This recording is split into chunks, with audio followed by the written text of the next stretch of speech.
Bi ye tarata ye kalo tile 25 an bɛ ka dɔn octobre kalo la san 2022 lamɛnbaw ni filɛlibaw Mali kɔnɔ ale ni Mali kɔ kan ani nisɔndiyalen b'u fo ni k'u waleɲuman dɔn ka kɛɲɛ ni u sigiyɔrɔ cogoya Yusu an bɛ Masa Rahamani fo ka waleɲuman dɔn ale de bɛ ka dɔn dugu jɛ majugu ni maɲuman bɛɛ lajɛlen ye a ti tɛmɛ dugu la ka dɔgɔ ni ye dugu wɛrɛ jɛlen ye e ni ne an bɛ ka dɔn Bamindaw ale tɔgɔ la studio belebele in kɔnɔ télé renouveau télé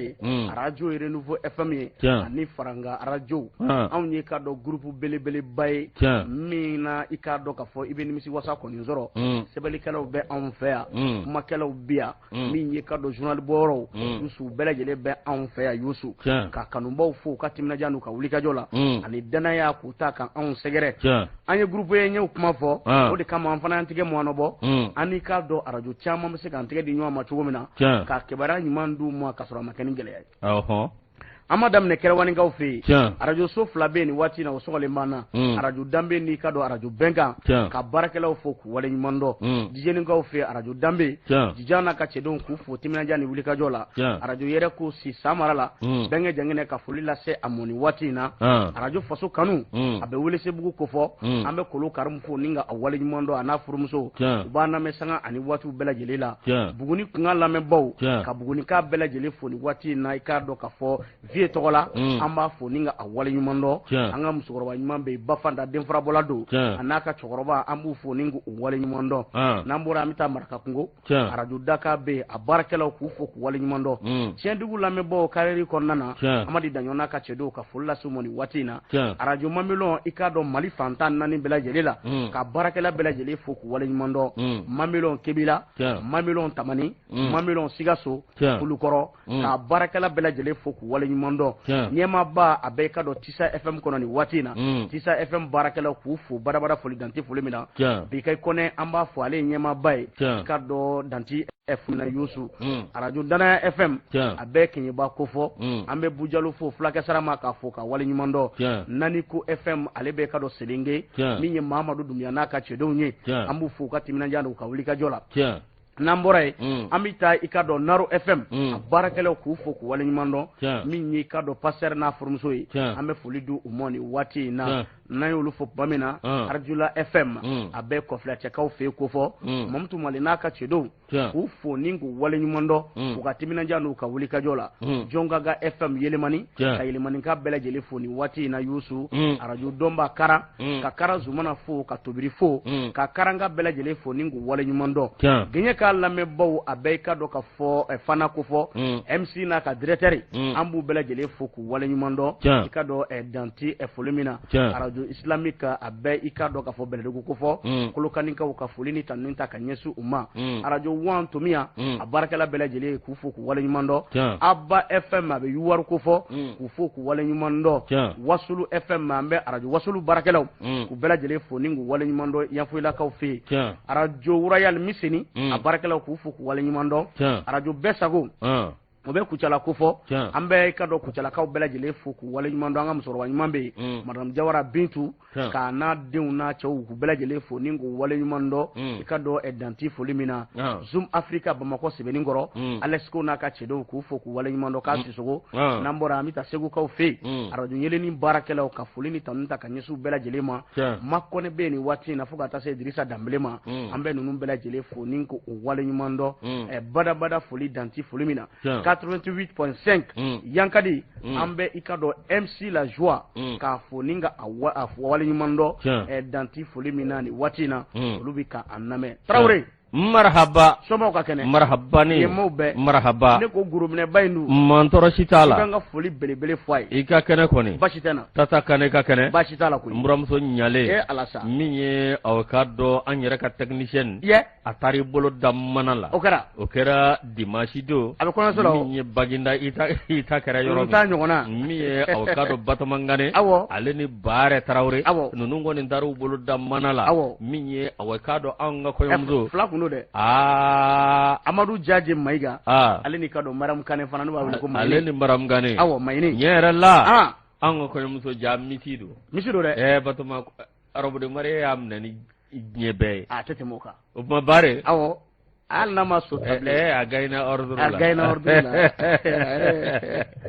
lajosi kafle ba ni lame ba bela jelefo kanga nu ba bela jelefo kafo ni anzigile kuna fone kreka ni ala sona matna ke bashe kan nabi dete binnego karafe abe maj membulo réalisation l'enfant de Kita afo Sidna Umar Keita awo amba foninga wale nyumondo nego karafe radio kunda o yikado l'enfant de Kifoso fuzendao bami douani ndo dara bengedu ka foninga awale nyumondo e danti folimina bomo shimangamani no jenabu che alebe réalisation na zila ni watina ndesani ambe ikado Mamadou Zetraouri ka foninga awale nyumondo e danti folimina der jamurangedu kasuko foka duguje murangedu ntereke kaba o dwamso de amso baranyana awo mobili ferla kaba ko baranyana jina garola murangedu awo murangedu ayre ne de burangedu ikote ko mabe ma dege febe la fu burambunya tardi ni jigina buramoro akadi jona adi ablaka nadia montage la Mohamed Touré l'enfant de ikado tugoto amba afoninga awale nyumondo danti folimina je maru koroba abo ama foni ko ala ka no ga ke amina ya rabbi lajosi ne jamanu ko kumbo kefa ko ate awaketa mi olube ka angola sika bismillah lige mi awakado marindau kata se Mamadou Tamurama mi Adamu Chenyinyi Adamu Sarama lajosi alebe marketing la mi no boray lajosi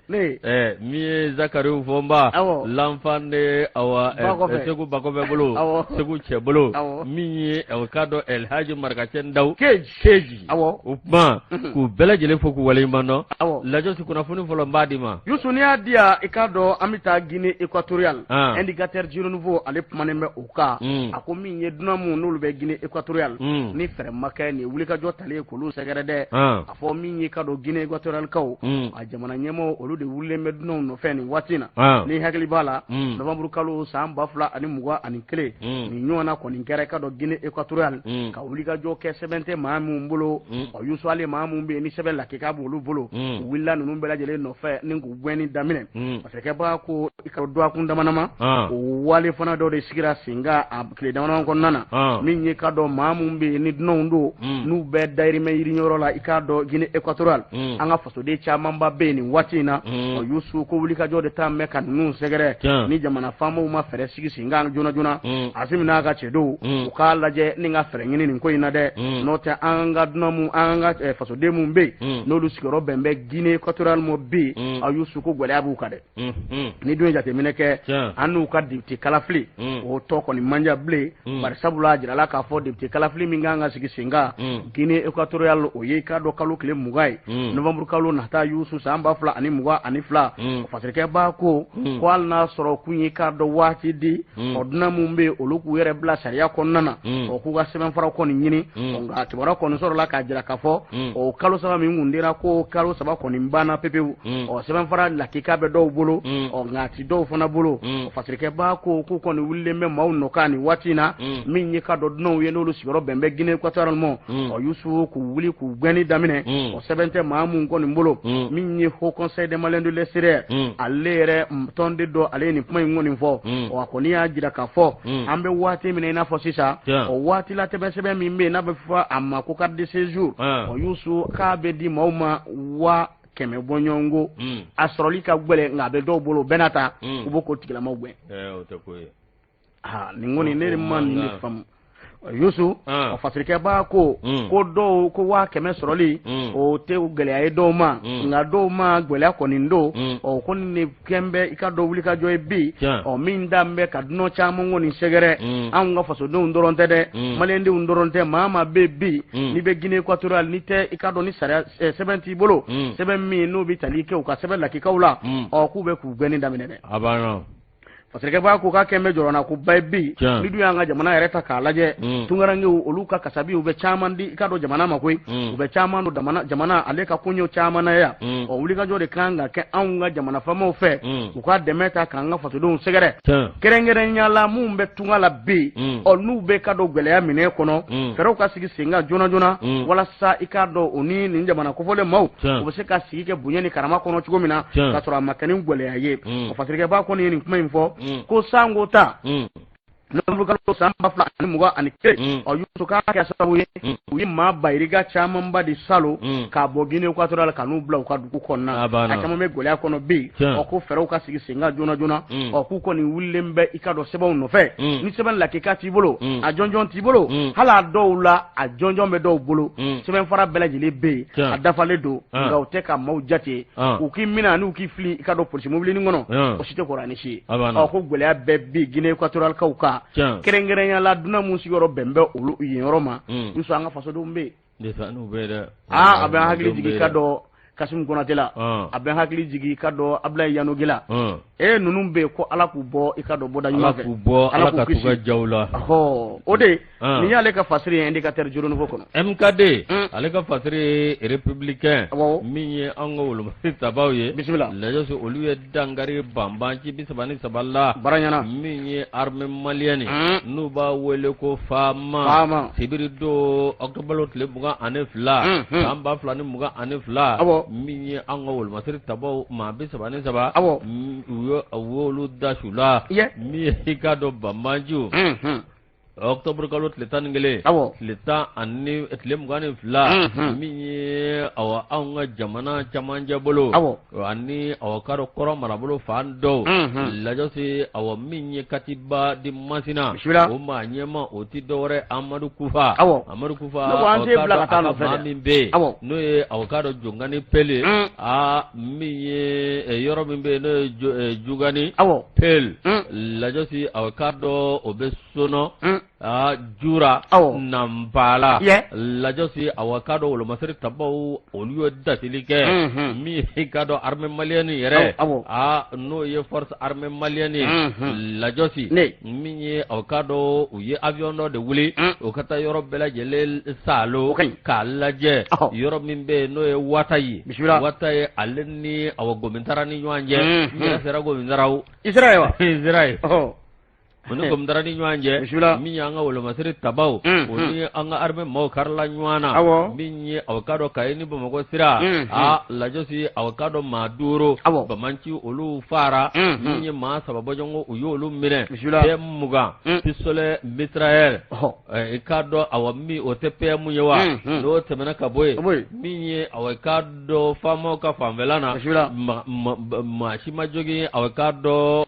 Chima bana ikado sayama ye anga wolo masiri tabago famvede la josi autolo tleta ani wolo vla minya anga famoye ye awakado nunu jabala bele ba yoro fla no katiba e awakado yoro mimbe nuba wole ko mafune minye awakado obe awajarango obno be tomia marala lasi obe sanve minye awakado komunike mimbora kabe mi awakado bamanji vla olu koni awakado uyu utekada oluka mi ukuka boli mafen ko bela jele chen mi ukuka mino mine no tebana kaboy oktobolo tlemga anikele tamba fla ni muga mi communique mi na bora kabe anga wolu masiri tabaw lasi ikado yoro mi be no ye muruja ani kwala mi awakado toronsi manani yolu fa no tebana kaboy mi kalashin kowe uyo mine ani awamminye marfakise o chamamba ani kado ukara josuku dobe lansi uyo fana mine ba to be ko ka kuna vonedi bismillah Miyanga état major des armées octobre l'état ani fla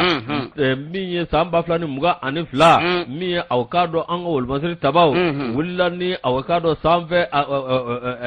minay noye awkado kono baso gonday noye avion doy wulila noye awkado kata farapu ko yora ka vola mata ani kele uyolu fa ningatla ka mobili sabako jeni ani moto ta awkado uyo fana jeni miye kalot lembuga ani fila min ye an ka wolomasiri tabaw maa dɔ bɛ yen n'o ye Malikiba ye Malikiba alias Abu Maliki n'ale aw k'a dɔn Katiba de Masina o maa ye aw maa kologirin don min ye Jungade Pel min bɛ sɛnɛ Lajosi Jura Nambala min i ka don u ye o ndaraki ye Lajosi ka tila ka maramafɛn caman ni k'olu tiɲɛ Lajosi o de kɔnɔna na sa bɛ k'a fɔ aw yɔrɔ dɔ fana bɛ yen n'o ye Tori Dagago ye Lajosi ye maa tan fa ye min ye aw ka dɔn ka pɛmin dɔw minɛ ani Kalashnikov dɔw ani aw ka dɔn minan caman n'o bɔra ye min ye Karena ye Karena kalo ale ni aw ka dɔn aw dugu cɛ n'o ye Kɔna ye Kɔna ani Kɔna cɛ kilomɛtiri 28 ye min ye wolomasiri tabaw u ye terroriste aw ka dɔn u ye dɔw fa ye o de kɔnɔna na sa min ye wolomasiri tabaw ye ko ma se ka nin baara kɛ cogo ci la ni kunnafoni tɛ wa min ye hali bi an ka armée o mago bɛ kunnafoni na mais i bi kɛlɛ kɛ kɛlɛ ɲa n'i bolo i ye kunnafoni de sɔrɔ o bɛ bɛɛ lajɛlen wele sigidalamaw maa kana siran jamana ko don n'i ye min ye k'a fɔ sika kelen don a la yalima taa ni ka segi awa Banmanju ka dagayɔrɔ la laso a yɔrɔ kɔ dɛ o ka d'an ye b'an bolo nos avions ne sont pas cloués au sol. On n'a pas été fouillé. Donc, on a bilamay. On a bilamay. On a été fouillé. Nos avions étaient coulés au sol. Vive l'armée malienne. Allah ka yagadama. Kade, nyale ka fasiri anyabo républicain ngono. Le Guido Youssou ale kumanimbe akumambe feminga oti dore ningo nimbe ka do Mali fan caman fe bi a miliyari caman ba de o de ko nimbi do siraw ka sirati bokarla ka denenzoro ko sira caman be la hala cejugu bala bi akominye Bamako konna bibina faba kono sira ka dogo ika do min tienen dede parce que ba la sana kulubali akumana akominye ka do ka fo baro ka se ka senzoro franche fanga ma nyema bolo na nye kile ka do sirako mo o Youssou kono te ko gweleya be andala bide yoro chaman be bibi na taga sigin ka gwele o Youssou o yika do gweleya de dai o de kamo ko jamana famo kanga fero sigi singa jona jona taga sigin be se ga no ya chugum na ni sira ugla ni koninye koni ya damene min ye ka do la ci kene min fle ni ye ka do stade Omnisport Modibo Keita na ka korola la ka tabla sigida folo la o Youssou ki koni mbaye ka fo gweleya ba de be usraka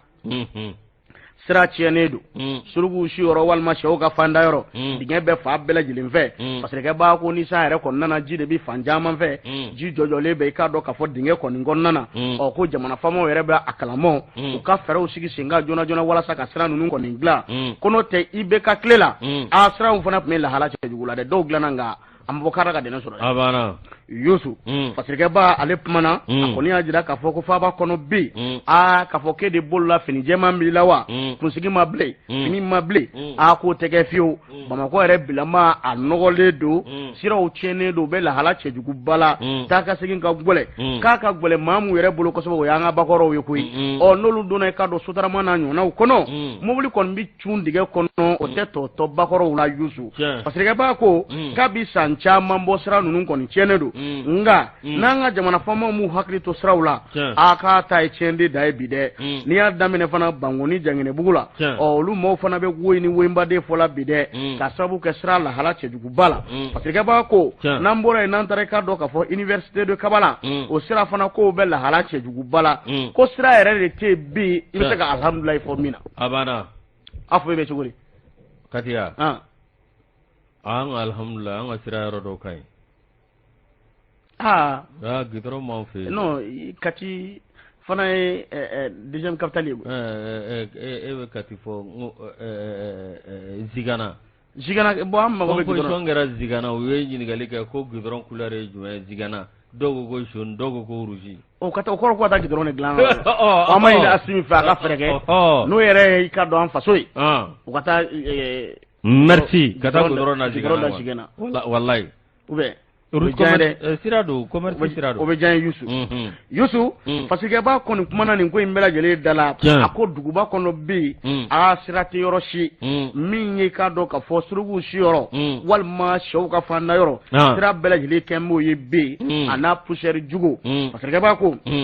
ko nin mena ni ka do kololoba ye a dɔw bena ni sirabankasara cɛjugubaw ye min n'a bɛ i ka dɔn maaw sebakɔrɔ o de kama o jamana famaw ŋɔna ma ɲa k'a fɔ wari kasabibaden bi bɔ ka don siraw da la u k'a di ma o mɔ mun bɛ sira dilan ɲɛdɔn kɔnɔ tɛ k'an bɛ yɔrɔ min na komi bi ko sira tɛ Mali fan si fɛ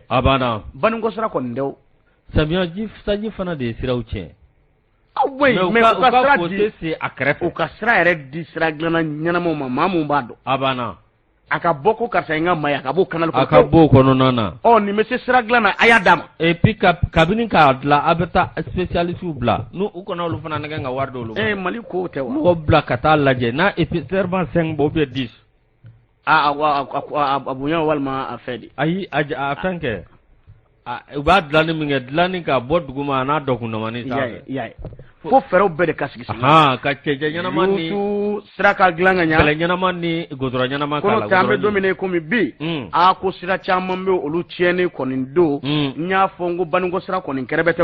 olu bi woyi ni woyinba de la bi mobili bɛ foncer sanga ani waatiw bɛɛ lajɛlen la Yusu n'i y'o bila min y'i ka dɔn ka yanfa ye ka na Sikaso sira kan Kulukɔrɔ Mopti Yusu Bamakɔ yɛrɛ dugu kɔnɔna ko siraw bɛ lahala cɛjuguba la parce que b'a ko k'a ma ɲɛ min kɔ minisiri min bɛ yen n'o ɲɛsin bɛ taa ka segin ni minɛnko ma k'ale kɔni ye ladala minisiriw ka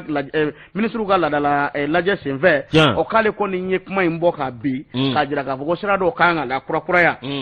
sugu bulo tun bɛ maa mun bolo k'u y'a minɛ dɔw la k'u ka baara ma ɲi dɛ kuma kɔni cayalen bɛ bi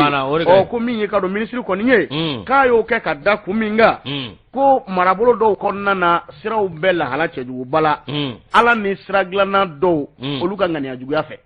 a ko Kayi sira Kulukɔrɔ Sikaso Mopti Yusu ni sira ninnu kɔni bɛ i ka dɔn lahala cɛjuguba la ko jamana faamaw bɛ ka fɛɛrɛw de sigi sen kan walasa sira ninnu ka se ka dilan n'o tɛ an kɔni kɛrɛfɛ bi n'o tɛ jamana dɔw bɛ yen olu bɛ sira dilan mais n'i bɛ tɛmɛ sira kan ka t'i ka ci la i bɛ kɛmɛ bila u bɛ papier d'i ma mais o ye goudron privé de o ka ɲi i bɛ se ka wari dɔ bila u bɛ wari dɔ bɛn a kan mais nin b'a hakili jigin jɔn na Amadu Tumani Ture a sɔn tan Ala ka hinɛ la ka dɔrɔ sɔrɔ ale kɔni ye goudron da maa bɛɛ a bɛ goudron dɔ koromakari mɔgɔw yɛrɛ ko goudron tɛ dun mais bi goudron bɛ maaw de kala ka don ɲɔgɔn na a banna i hakili b'a waati la n'o tɛ Amadu o kɛ yan wulila an bɛ goudron dun wa an bɛ goudron dun wa n'i y'a mɛn a bɛ dumuni kɛ ka lafiya feerefɛnw bɛ se ka na taa ni ka segin bɛ se ka kɛ nɔgɔya la sira yɛrɛ ye développement de nin bɛ yɔrɔ min na bi kule kɔni bɛ fa bɛɛ fɛ dɛ Ala ka jamana an bɛ min fɔ transition maaw ye aw ka fɛɛrɛ kɛ u ka sira ninnu lajɛ u ka siraw dilan tiɲɛ don u ye sira dɔw dilanni daminɛ an yɛrɛ ka yɔrɔ la ka bɔ terminus la sisan ka bɔ terminus la ka jigin ka na Sokɔrɔji la sira kɔni u bɛ ka sira dilanni daminɛ nka jiko de fana sa ji kɛlɛya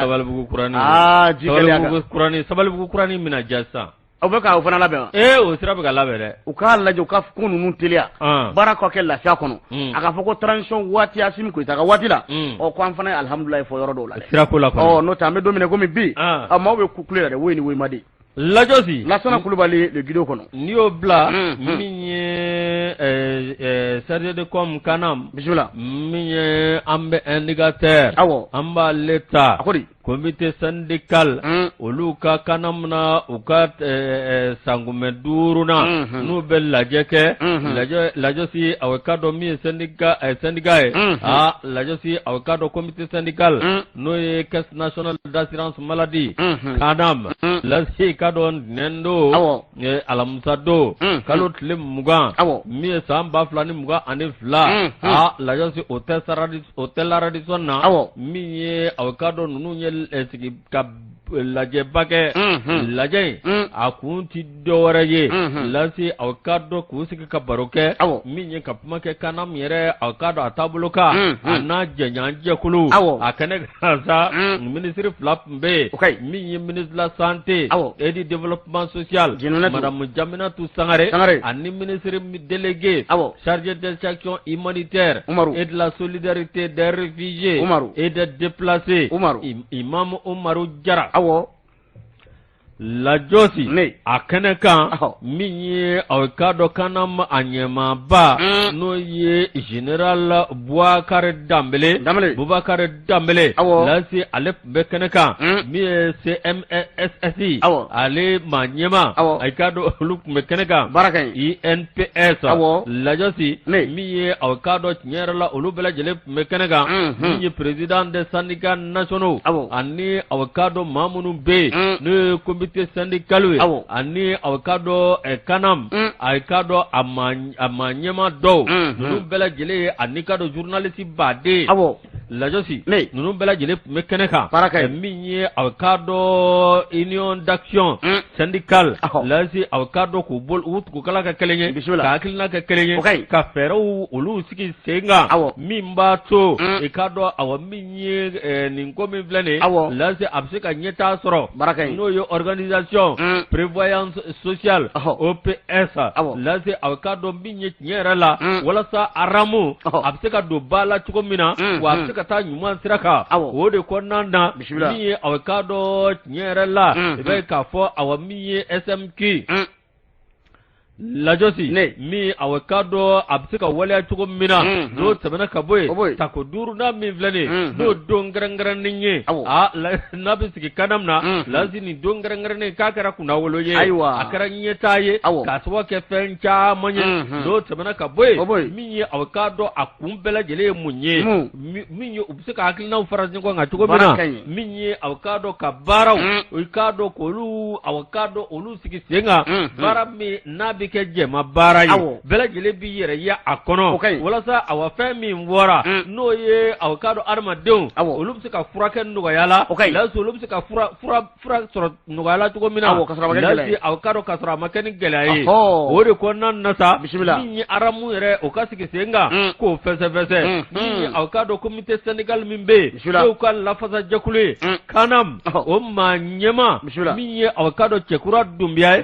lasi awkado ale den kɛrɛnkɛrɛnnen a kuma n'a kan ka ɲɛfɔli kɛ ka lafasali kɛ aw don kɛrɛnkɛrɛnnen kan lasi aw k'a dɔn a y'a jira k'a fɔ nin si tɛ se ka kɛ foyi ye nka sɛnika wo maa ɲɛma wo jamana den bɛɛ lajɛlen ani jamana a maakolo giriw bɛɛ lajɛlen de bɛ fanga fara ɲɔgɔn kan walasa min b'a to fɛn min bɛ sen na n'o ye aramu ye lasi ale bɛ se ka ɲɛtaa sɔrɔ cogo min na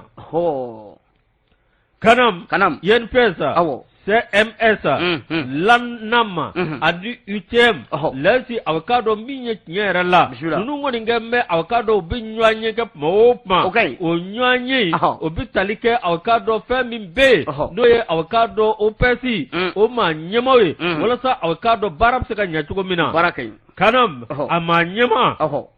an da sɛnɛka ɲɛma olu kɔni ye foli lase bɛɛ lajɛlen ma u y'a jira k'a fɔ min ye kanam ye ani awkado kɛmɛ ka sira caman dayɛlɛ o sira ninnu tɛ se ka ɲɛ sɔrɔ cogo si la min b'a to awa fo baara ɲuman ka kɛ wa baara ɲuman tɛ se ka kɛ cogo si la fo baarakɛ minɛn ɲumanw olu de ka di i n'a fɔ ɲɛma o y'o hakilinaw ta cogo min na lajosi nin ko in kɔni bɛ sen na min ye awkado fɛn wɛrɛ bɛ yen n'o ye ISO 9001 de version 2015 lasi awkado panna nin bɛɛ lajɛlen kan ka fɛsɛfɛsɛli kɛ lajosi o tuma awkado ministre ka fɔ la olu na ko sugu bɛɛ lajɛlen kɛ walasa fɛn min ye refondation ye min ye a bɛ taa adamadenya sira fɛ a bɛ taa furakɛli sira fɛ wa a bɛ taa jamanadenw ka kɛnɛya sira fɛ mali kura kana dan dalafɔli ma a y'a waleyaw sigi sen kan an k'a ye o de ka d'an ye lajosi min ye ministre ye u ye foli ani tanni u y'o lase maa ɲɛmaa ma n'o ye awkado général Boubacar Dambélé a bɛ ka baara minnu kɛ a n'a bɛ ka ɲɛda kura min di awkado nin yɔrɔ kofɔlen ninnu ma k'o yɛrɛ bɛ awkado maa jigi fa nin sɛbɛn min ye an y'a bɔ indicateur de renouveau ayiwa waati sera an bɛ taa sugu la an b'an ka musokɔrɔbaw fo k'an ya aja sanogo zɛrinin na k'a fo nin waati na ka wale ɲuman dɔn madame Tarawele Adamu Sisoko an ka musokɔrɔba ɲuman don maître Dɛmɛ a ka musokɔrɔba an b'a fo ka wale ɲuman dɔn nin waati na bana ale b'a namɛrɛ awɔ madame Sall Tanti Jaba an bɛ foli lase a mɔ nin waati in na nka yɛrɛ buguri mais n'a bɛ ye a bɛ Segu ba bolo de fɛ dɛ ko mɔ ka yɔrɔ f'u ka ba tigɛ n'o kɛra an kun b'a ɲɛ an bolo da ɲɛ la ka fɔ ma ɲini o y'a sɔrɔ a bɛ se a bugun bɛ sa indicateur jiro ni bo yusu ale mana an bɔra sugu la ka ban an ka taa keɲebakaw fɛ yen a ko min ye ka dɔ DAE ko wuli kɛnbɛ nɔfɛ sigidalamɔgɔw kɔni fɛ n'o ye ka dɔ ka fɔ dugutigilakaw ye olu kɔni y'a fɔ k'a ka dugu kɔni bila nka sifin kɔni y'a jira k'a fɔ k'olu ti jɛn n'a ye fiyewu k'a ka to yen gɛlɛya kɔni bɛ i ka dɔ le directeur de l'académie ko k'a ka dugu bila denmisɛnninw ko k'a ti taa awɔ les notables demandent le départ du DAE la jeunesse s'y oppose ko kɛra baara ye olu denmisɛnninw k'a lajɛ ko ni cɛkɔrɔbaw ka bɛn fɔ la o ma ɲi dɛ mais il est temps ministre fana ka fɛrɛ sigi sen kan nin ko la n'o tɛ denmisɛnninw ka kalan keɲeba denmisɛnninw ka kalanko bɛ don galama la dɛ n'a ti ɲɛ min kɔ a k'a ka responsabilité ta walasa mɔgɔw ka se ka lafiya nka crise tɛ ban a tɛ ban là aussi o ye problème ba ye dɛ Youssou ko gɛlɛya kɔni bɛ bi le directeur de l'académie d'enseignement de Keɲeba Youssou Seba Bamba ale ni synergie ni ɲɔgɔn cɛ synergie min n'o bɛɛ ka don Keɲeba lafasajɛkulu min bɛ lɔgɔli karamɔgɔw tɔgɔ la a bolofara min bɛ Keɲeba olu kɔni b'a a nɔfɛ kabini ka dɔ kimɛli waati san laban yɔrɔ a ma dogo maa si la nka wulikajɔ kɔni kɛra ko maa wɛrɛ nana don kɛlɛ la n'o ye ka dɔ cɛkɔrɔbaw ye Youssou sigidalamaw k'olu wulila ka don kɛlɛ kɔnɔna o k'a jira k'a fɔ ko Seba Bamba n'o ye DAE k'a ka Keɲeba kɔni bila nka min ye ka dɔ sifinw kɔni ye olu ko k'o tɛ olu fɛ la ye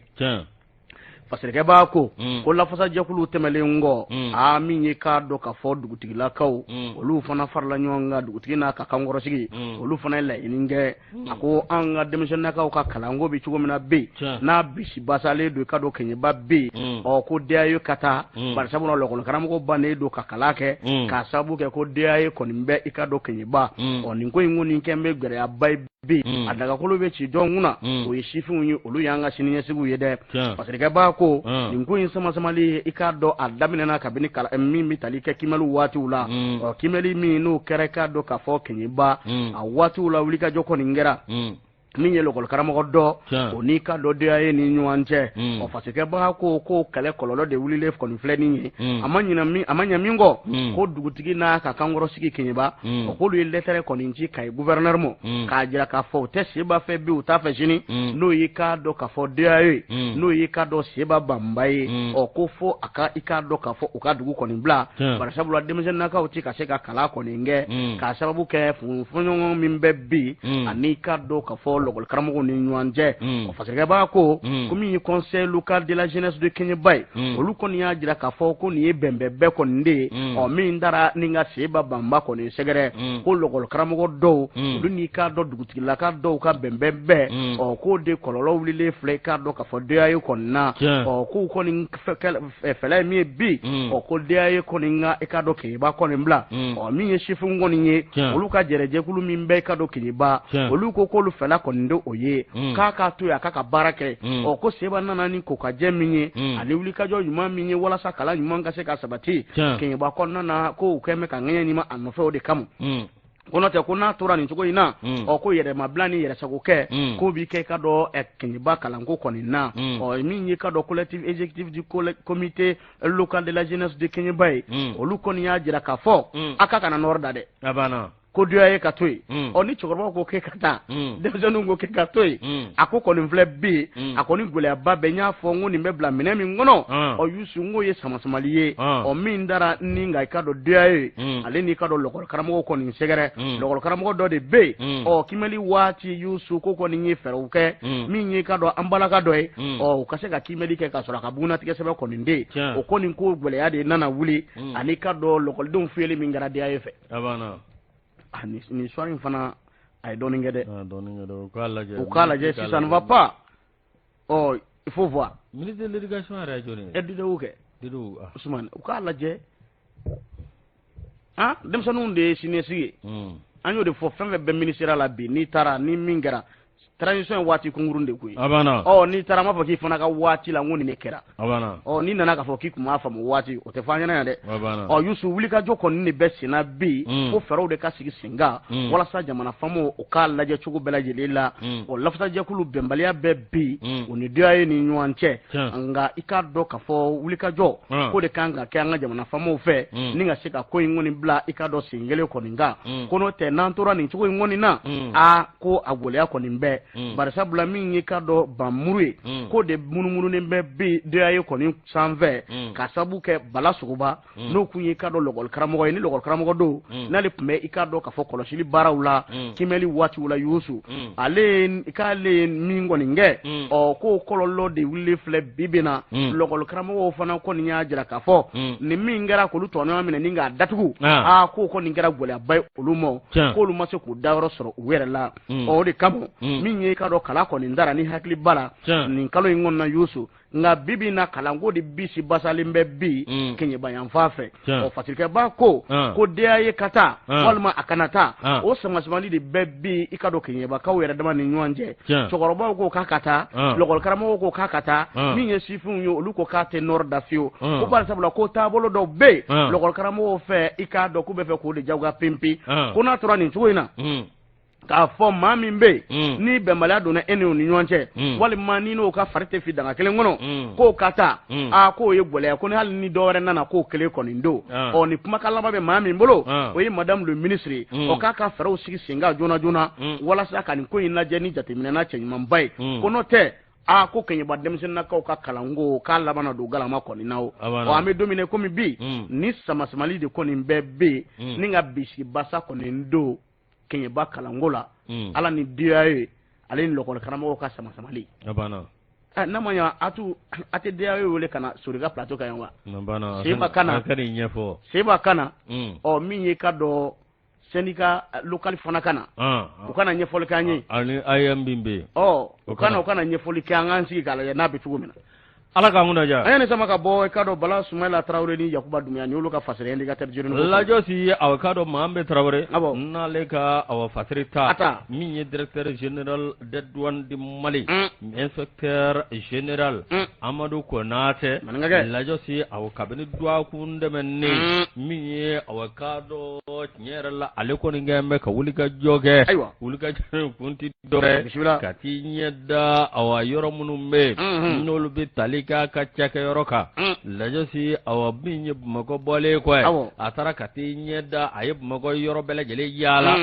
lajɛ si aw ka dɔn min ye a bɔlen Bamakɔ sa a ye kunda Katiga min ye aw ka dɔn yɔrɔ bɛ yen n'olu ni douane kɔni bɛ baara kɛ ka t'i ɲɛ da baara kɛcogo kan ani aw ka dɔn fɛn minnu ni fɛn minnu kan ka kɛ walasa aw ka dɔn u bɛ se ka baara kɛ cogo min hali bi ka sɔrɔ yiriwa min ye aw ka dɔn douaniers olu ka sira kan min b'a to jamana jigiɲɛba o bɛ se ka fa cogo min na lase aw ka dɔn a kun ti dɔrɛ ka taa aw ka dɔn min ye jamana économie o bɛ se ka booster cogo min ani douane yɛrɛ min ye aw ka dɔn u bɛ se ka baara kɛ walasa u yɛrɛ ka sɔrɔ nanzarakan la u bɛ min wele ko bɛ se ka booster cogo min ka ninkurafiya la ka sagɔrɔta lajɔsi bisa min ye awa tarata ye min ye Amadou Konate inspecteur général de douane lajɔsi aw ka dɔn n'o ye douane ɲɛmaaba ye ale kɔni a ye taa mabereta a kati kɛlen Bamakɔ bɔlen kɔ ye kati aw ka dɔn o tɛmɛnen kɔ min ye aw ka dɔn directeur général a ye taa mabereta a n'a ka délégation ba n'o ye a ka staff ye o ti dɔwɛrɛ aw ka dɔn a baarakɛɲɔgɔnbaw lase a y'o o délégation ba olu kɔni taara Kayiba Jabatɛ donda kelen ani bɔda kelen lase i ka dɔn min ye yɔrɔ yɔrɔ bɛ yen k'a daminɛ Kayi région a fa bɛɛ lajɛlen fɛ douaniers sigi bɛ yɔrɔ yɔrɔ lase a na taa i ɲɛ da ninnu bɛɛ lajɛlen kan ka taa lajɛ min ye u bɛ se ka baara kɛ cogo min na ka ɲa ani tɔka jɛ minnu bɛ yen fɛn minnu ni fɛn minnu bɛ yen n'o bɛ se ka latigɛ u cɛ walasa u bɛ se ka baara kɛ cogo min i n'a fɔ k'an bɛ ka min ɲini n'o kan ka kɛ sɔrɔ ye ka bila jamana ka jigiya kɔnɔ o baara bɛ se ka latigɛ cogo min na o de kɔnɔna na sa n'a taara yɔrɔ o yɔrɔ ani a bɛ taa a k'a dɔn foli lase dugutigilakaw ma ani k'a dɔn dugu maabaw ma n'o tɛmɛna ka bɔ yen min ye ani douane maa ɲɛmaw o sigi da la u bɛ ɲɔgɔnye kɛ ɲɔgɔnye min bɛ taa jamana ka ɲɛtaa sira kan ani douane yɛrɛ ka ɲɛtaa sira kan walasa min ye embargo tɛmɛnen kɔ ka bɔ yen ani gɛlɛya min bɛ diɲɛ kɔnɔ bi n'o ye Ukraine ani Russie olu ka gɛlɛya n'o kɛn bɛ ka diɲɛ bɛɛ lajɛlen awa k'a dɔ ta ŋɔnɔ ma walasa anw bɛ se k'o latigɛ cogo min walasa douaniers bɛ se ka baara kɛ cogo min walasa o gɛlɛya soldat de l'économie fɛɛrɛ sɔrɔ la cogo min les soldats de l'économie o pan douane ma ɲɛma min ye aw k'a dɔn a n'a ka staff bɛɛ lajɛlen a ka baarakɛɲɔgɔn bɛɛ lajɛlen u kɔni aw k'a dɔn Kayiba Jabate u kɔni bɛ bi walasa aw k'a dɔn ka t'i ɲɛ da a baarakɛyɔrɔ kan o tɛna k'a bannen dɛ ni Ala sɔnn'a ma don n'a nataw la min ye jamana fan o fan bɛ yen k'a fɔ douaniers kɔni bɛ bi n'a ka bi k'u bɛ baara la walasa ka sɔrɔ yiriwa lasi a n'a tɛ ɲɛ da ninnu bɛɛ lajɛlen kan ni tournée nationale daminɛnen Ala k'an kunna diya Mahamɛd Tarawele ale ka fasɛrɛ ye nin ye Youssou indépendant ale kumana an ka taa Benin jamana kan an taara Benin un marabout présenté au procureur dans un dossier de faux billets ne ko ni fiɲɛjugu wuli olu kama wa mun de un marabout présenté au procureur dans un dossier de faux billets fiɲɛjugu ma wuli i mɛnna ko la cogo cogo ne ma karisa ta ya karisa jɔ fɛn ɲɛnamani kumabali tigi ye ne ko fɛn ɲɛnamani min ye jumɛn ye a maɲi dɛ Youssou parce que b'a ko nin ye k'a dɔn caman u bɛ cɛnin fitinin dɔ de bila bɔrɔ kɔnɔ grand P ninnu ni grand M ɲɔgɔnna dɛ cali grand P k'a bɛ t'i yɛrɛ faga adasi yawo ma ko k'a t'ale fɛ k'a bɛ jigin kɔgɔji la grand P nka et puis ambassadeur n k'a tun bɛ États-Unis mais maintenant a kɔni lafiyalen don yɔrɔ min y'a non ambassadeur don a passeport diplomatique b'a bolo yɔrɔ ta kɛɲɛ bilen awɔ u y'a ni grand min ɲɛna grand ko nin jɔn ko k'an bɛɛ ye kelen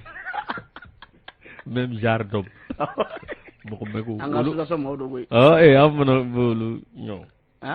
an b'olu sanfɛ dɛ Kadibari o y'an ka président ye dɛ awɔ kadi mais mois de solidarité yɛrɛ kɔni na n'u m'a lajɛ de dara yɛrɛ kan ka fɛn d'aw ma an mɔgɔ dama bɛ renouveau la